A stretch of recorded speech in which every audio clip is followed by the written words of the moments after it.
Now we continue.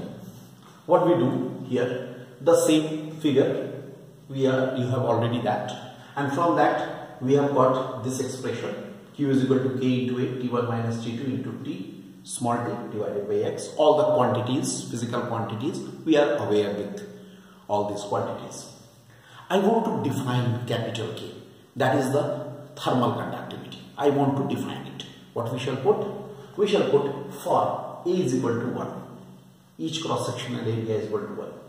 T1 minus T2 is equal to 1. Temperature difference is 1. T is equal to 1. Time is also 1. And X is equal to 1. What we shall get? We shall get Q is equal to K. Then you can write what is thermal conductivity. How can you define thermal conductivity? You can write. You write the thermal conductivity of a material may be defined as the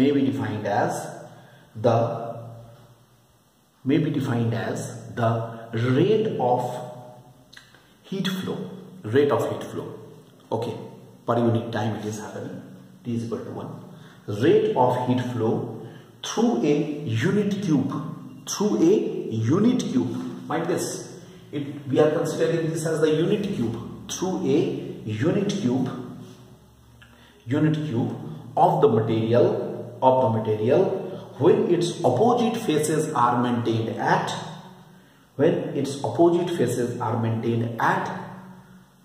the temperature difference of unity.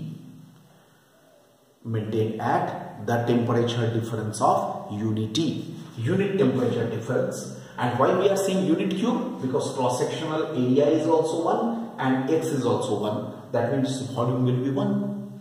That's why it is called unit cube. So it is the rate of flow of the heat through the unit cube when it is flowing from between the two faces which are maintained at the unit temperature difference. This is the definition. Now see, I want to discuss one more thing in this context. That is, generally, I just tell you in this context, I make a star on it. It may be used in the competitive examinations. What is called the thermal resistance? You might have heard, dear students, you might have heard regarding the electrical resistance. But what is the thermal resistance? There is a term called thermal resistance. Thermal resistance क्या है? देखो, normally the materials, the conductors which are good conductors of heat are also good conductors of electricity. So when current flows, suppose, okay, when the current flows through the conductor, then what happens? Look, electric current. What is electric current? That is, electric current is I. That is equal to Q by T. Q by T. Rate of flow of charge. Flow of charge per unit time. That is called current. And thermal current. Thermal current. What is this? Thermal current is called here. If I say thermal current, it is called H, heat, H for heat. That is equal to capital Q by T. Okay. Why current flows? Due to the potential difference. Why heat flows? Due to temperature difference. Okay. That means in electric current, I should be V by R, which implies R is equal to V by I.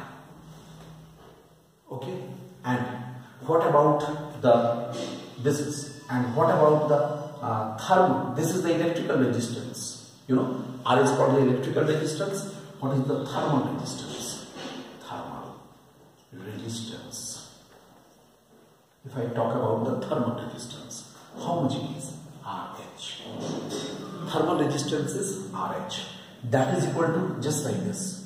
Here it is, T1 minus T2 by H. Agreed? T1 minus T2 by H. अब h का value कितना होगा जरा हम लोग उसको देखें, यहां से निकालें h का value. Q by T is equal to h is equal to it is equal to how much? Look, Q by T is equal to h, that is equal to how much? It is K into A, K into A into T1 minus T2 by x, इतना होगा। इसलिए RH is equal to how much? T1 minus T2 divided by T1 minus T2 divided by K into A into T1 minus T2 x, ये cancel हो जाएगा। x by K into A minus RH should be x by K into A. In the competitive examinations, you may need it. You may need it in the competitive examinations. X by K into A. Look, this is called the.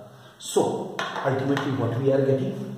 A very important expression we are getting for the thermal conductivity, and this is for the thermal resistance.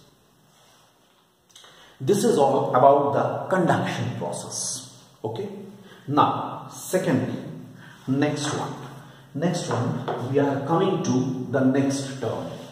Let us now come to the next term for the next mode of the heat transfer. That is the convection. Let us see what is the convection.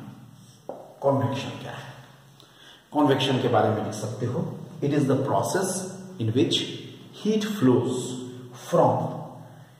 It is a process in which heat flows from a region of high temperature to the region of lower temperature with the bodily movement of the molecules. With the bodily movement or actual movement of molecules. With the actual movement of molecules. Look, very simple process I show you. Suppose there is a round bottom flask in which this is the water, and in that here we are taking, in this we have the potassium permanganate. You know, look, I first show you. I show you. Try to follow. This is the potassium permanganate.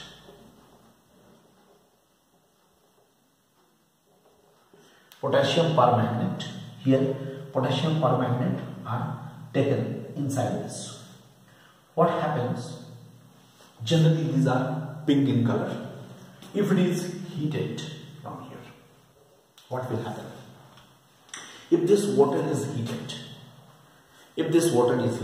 here the water which is near this burner or the heater will be heated first. Hot water becomes less dense, it goes up, changing the density.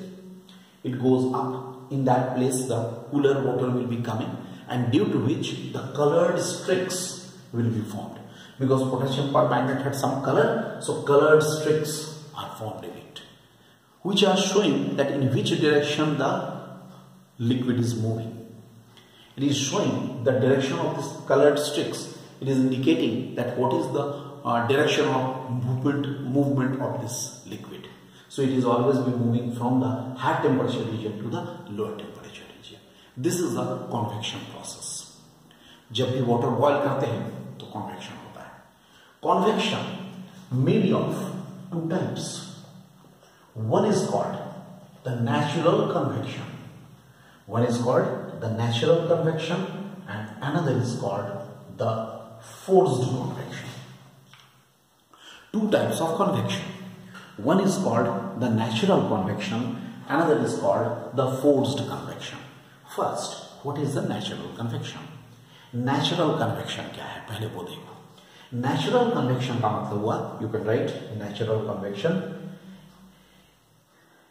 In this case, the material moves. In this case, in case of the natural convection, in this case, material moves due to difference in density. Difference in density. It moves due to the difference in density in a natural process. In a natural process. Very good example of the natural convection is the, I think all of you are knowing it, ventilation. In all of our room, ventilators are there. What happens when we breathe? The hotter airs we are releasing. Hot air is less dense. It goes up and it goes out through the ventilators, and in that place the cooler air will be coming by the variation in density. And second is the forced. In this case the heated material is forced to move by any agency. Okay, heated air will be forced to move out by some agency. Like the very good process is AC, air conditioning. Air conditioning actually does the forced convection. So two types of the convection. One is the natural convection, which happens naturally, and forced convection by some external agency, by some machine. What we do, the hot air will be brought out and cooler air will be coming in. So that is by machinery process, man-made process, artificial process, that is called the forced convection. And now the third one, that is called radiation. Third process, that is called radiation. Radiation is a process in which it is transferred from one region to another region without affecting the intervening medium. Without affecting the intervening medium. Suppose one region to another region, the heat is transferred, but in between the medium which is there, that is not affected. That is called the radiation. Okay, and very good example is sunlight. Sunlight from such a large distance is coming to our earth without affecting the medium in between, without affecting the intervening medium. That is called the radiation. So this is all about all processes. Regarding all these processes, conduction, convection and radiation. Okay. Now we shall discuss the thermal radiation in our next lecture.